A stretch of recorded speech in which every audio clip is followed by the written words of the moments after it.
Yeah, well, you're bringing up something, listener, that contradicts our human nature, but I think it's a very important point that's been highlighted lately. What George St. Pierre is saying there is like there is no toughest man in the world. There's always someone tougher, and that's just a fact, guys.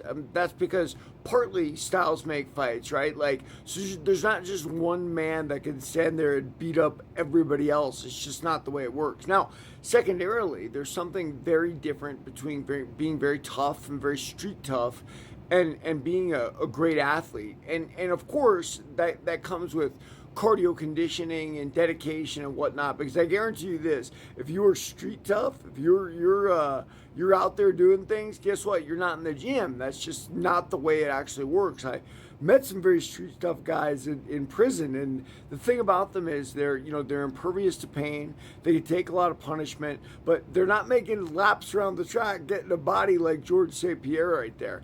I think a version of this could be seen with bare knuckle now. Like, listen, Michael Venom Page and Luke Rockhold would be seen by the average person as like these incredible studs, incredible fighters that can do anything. And then what happens? They get into a bare knuckle match with Mike Perry, who was kind of an average MMA guy, journeyman contender, and Mike Perry knocks them both out, right? There's not gloves on anymore. We're not worried so much about conditioning because they're 2-minute rounds, right? And Mike Perry walks right through them. And I think that's a good lesson for people. Like, just because the guy is who you love and whatnot. I remember way back when I was a kid, they asked Michael Spinks, who is the lineal heavyweight champion, do you ever want to walk up to Mike Tyson and say, that's it, Mike, let's finish this, let's see who's tougher? And Mike goes, oh, no, I don't want to do that. I'm afraid he might hit me. Like, he's like, I might be the toughest guy in the ring, but he's certainly tougher than me outside.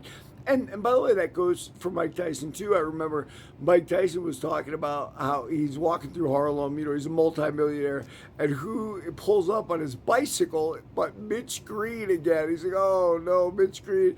And Mike Tyson's thinking of, how do I get the hell out of here so he doesn't see me, so he doesn't start garbage and whatnot. You want someone, a definition, who's street tough? That's Mitch Blood Green. You want someone whose definition of ring tough? That's Mike Tyson. And the two worlds are colliding there. Now people say, well, but Mike Tyson closed his eye on the street. Yeah, Mike Tyson's a hell of a fighter, right? He's quick and powerful and all that. And Mitch Green walked up to him and he got clocked, and then Tyson's bodyguards jumped in, right, and separated them. Who knows what would have happened if Mitch Blood Green and Mike Tyson had been sitting there fighting to the death, so to speak. But yeah, it's something I always keep in mind, listener. When I do jiu-jitsu, I get subbed by guys with dad bods and dad lives all the time, but it doesn't mean they can beat me up in the street.